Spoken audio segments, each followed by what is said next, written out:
ऐसे व्यक्तित्व के स्वामी होके, इतने प्रखर व्यक्तित्व के स्वामी होके, कभी आपको जीवन में क्या प्यार हुआ या प्यार का एहसास हुआ? प्यार तो मेरा इतना ज़्यादा है, ओह लबालब भरा हुआ हूँ, पूरा इतना प्रेम से भरा हुआ हूँ, इसीलिए तो सबके लिए काम करता हूँ। मैं आपके इंसानों पहलू की बात कर रहा हूँ। मानवीय पहलू, एक मनुष्य के रूप में, एक व्यक्ति के रूप में, क्या कभी आपको देखो, जिंदगी पहले में मैंने किसी विरोध में महिला जवाब दिया, अब गंभीरता से। हम जो सन्यासी सेवा करते हैं, इसके पीछे हमारी भीतर की करुणा, हमारे भीतर का प्रेम, हमारे भीतर का वात्सल्य, तो वो जो प्रेम है वो करुणा में, वात्सल्य में, सेवा में, सद्भावना में, इसमें रूपांतरित हो जाता है।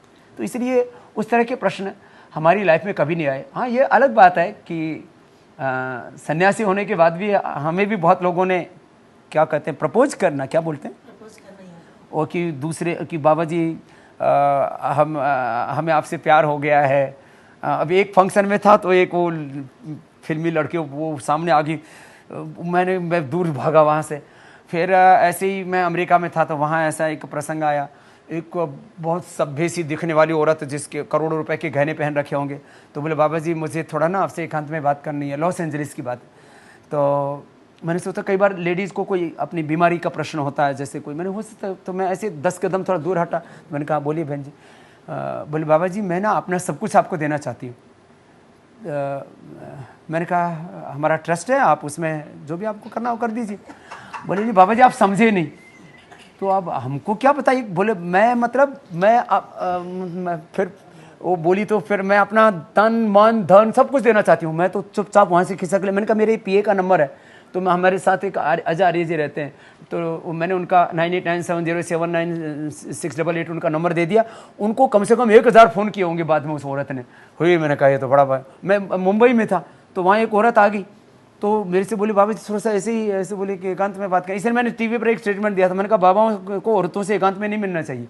मीन्स ऐसा मैं माताओं बहनों को बहुत गौरव देता हूँ, मैं तो माँ को धरती का भगवान कहता हूँ। लेकिन उसने फिर मेरे से प्रपोज किया, मुंबई में गया मैं। वहाँ क्या हुआ, मैंने कैंप किया, ये 10 साल 12 साल पहले की बात है। तो मैं शिविर से निकलता था तो लोग ऐसे फूंक मारते थे, तो मेरे को 2-3 दिन तो समझ में नहीं आया।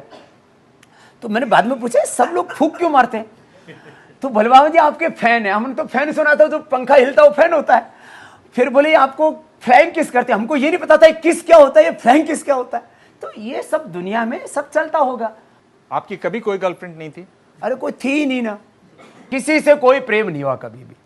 ऐसा है ना, अगर गर्लफ्रेंड फ्रेंड होती ना तो पर इन बाबाओं की तरह, जैसे बहुत से बाबा अभी जेल में है ना, बाबा रामदेव भी वही होता।